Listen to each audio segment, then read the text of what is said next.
bakit ngayon nyo lang ni-report? Ika-25 ng Abril, taong kasalukuyan. Magdadalawang linggo nang nawawala si Rowena Conda, residente ng Norzagaray, Bulacan. Akala ko kasi nagtampo lang. Akala ko rin babalik ka agad.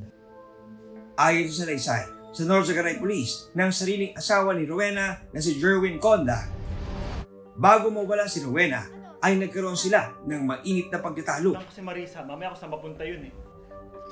Sige, sige, sundan mo yung kabit mo. Matapos nito, umalis daw si Rowena ng bahay. Hinahanap mo. Hanggang noong ika-25 ng Abril, hinahanap na raw ni Jerwin ang asawa sa kapatid niyang si Aurea Galsin. Noong 25 po, bigla na lang po kung may na-receive na text message doon sa bayaw ko. Sabi niya po sa akin, ate, nandyan ba sa inyo si Wena? Sabi ko po, bakit?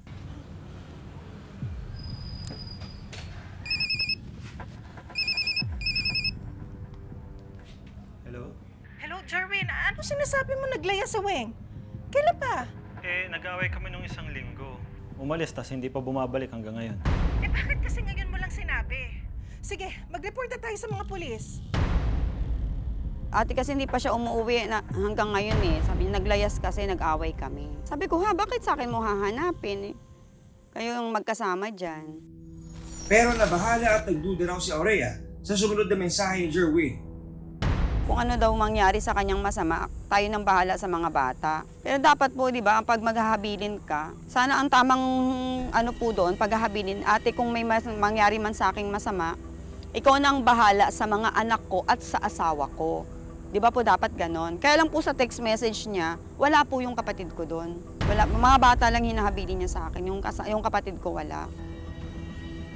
Sa kabila ng pagkataka, sinimulan ni Aurea ang paghahanap sa kapatid na si Rowena. Maghahanap din ako. Yun po yung araw na nagsimula akong mag-post na kung baka ako may nakakita sa inyo sa kapatid ko. Kasi po ang sabi is naglayas po siya. Pero hindi niya po kasama yung mga bata. Ano nga ba ang nangyari kay Rowena?